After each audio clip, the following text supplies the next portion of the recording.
gente vai dar início à entrevista. Estou aqui com a professora Raíza Chagas, que a gente vai estar aqui para responder algumas perguntas.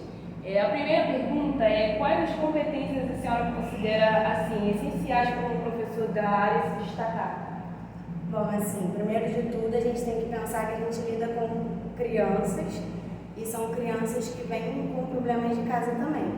Então é muito importante a gente ter um tato para a gente saber, porque às vezes aquela criança não entende muito bem por causa de alguma coisa, às vezes os pais não notam que ela é atípica ou alguma coisa. Então a gente tem que ter um senso, uma sensibilidade para lidar com eles e a gente tem que ter uma responsabilidade também, porque a gente está aqui na frente como uma figura de autoridade, uma figura de poder. Então a gente tem que saber se portar, saber falar, como chamar a atenção. A gente tem que estar atento aos sinais que os alunos dão, a gente tem que saber envolver os alunos. Então a gente tem que ter uma metodologia que assim, se caracteriza muito pelas idades dele e a gente tenta, eu no caso, por mim tento me tomar muito do que eles gostam. Então eu busco assim, eles gostam, tem criança aqui que gosta de anime. Então eu sempre busco, ou eu venho com uma blusa de um jeito, ou eu venho com um brinco de tal jeito. Uma forma mais lúdica. Uma forma assim, porque aí quando eu venho com, por exemplo, com uma blusa de um desenho que eu sei que alguém gosta, aquela pessoa que não fala muito já vem falar comigo. Então eu já trago o aluno para mim. Como a senhora aborda temas mais pesados na sala de aula? Colonialismo, nazismo? Então, são temas delicados, porém são temas que eles gostam. Porque querendo ou não, criança gosta de guerra, gosta de brigas, de coisas Principalmente mais porque tem muitos sangrentas. jogos, né? Isso.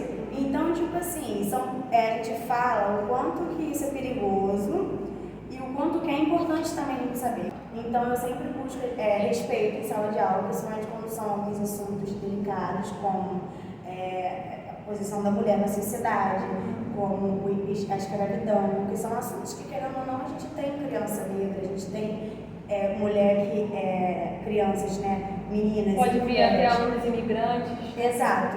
Então a gente busca sempre valorizar tanto o outro, que a gente tem que entender a nossa posição como eu e como o outro também. Então eu sempre busco trazer que eles pensem sobre isso, sobre qual o comportamento que eles estão tendo hoje em relação àquele assunto, em relação àquela situação, se eles podem mudar, se eles não podem. E é isso.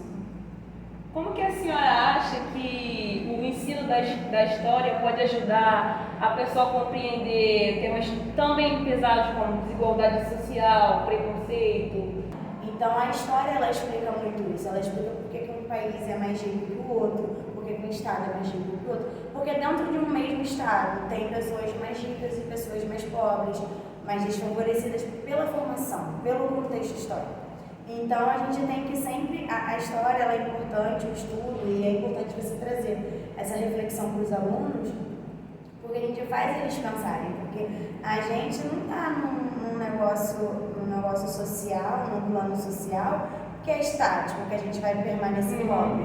Só que para a gente mudar a nossa condição, a gente tem que entender que a gente tem que se misturar com quem tem mais do que a gente, correr atrás. Então assim, eu não vou me misturar, não vou conviver só na minha região, se eu quero mais. Então a gente busca abrir os olhos dele e entender isso, que você é produto daquele meio, só que você pode se modificar. A gente é volátil, a gente é mutável, né? A gente pode mudar, então a gente pode reconhecer o contexto que a gente está, quem é da periferia. Por exemplo, você vive na periferia, você acha que só tem aquele modelo de vida, só que quando você sai dali, você vê que o mundo não é isso. Isso, então a gente tem que mudar, que olha, a periferia ela é assim estruturalmente por uma formação da sociedade, por uma formação política, porque às vezes os governos não olham para aqui, e tudo bem, a gente entende. Só que não quer dizer que aquilo dali vai te definir. Quais são os desafios do professor em sala de aula? Então, pelo que eu convivo, os maiores desafios, né, são você conter os alunos, porque a gente tem salas que são cheias, a gente tem alunos que a gente vem descobrindo que tem alguma coisa específica. Então, assim, a gente tem um dos maiores desafios que eu tenho é conseguir chamar a atenção deles e fazer com que eles os atípicos, né, consigam perceber e entender o que a gente passa. Mas assim, os maiores desafios é conter uma sala de aula, fazer com que eles se interessem pela matéria, porque a gente está vivendo uma defasagem, essa é a verdade. Os alunos eles estão presos ao celular, eles estão presos à internet. Então assim, você prender o aluno por 50 minutos num negócio que é escrever ou então ler, eles se perdem. Porque eles não têm mais a concentração, eles não têm mais aquele intuito de vamos ficar quietinho, vamos desenhar, vamos escrever, vamos... Então você prender a atenção deles, você conseguir passar a sua matéria, o seu conteúdo de uma forma que eles consigam entender de uma forma clara e você fazer ainda que os outros se sintam acolhidos pela turma. Então você usaria isso como conselho também? Com certeza. Para futuros professores?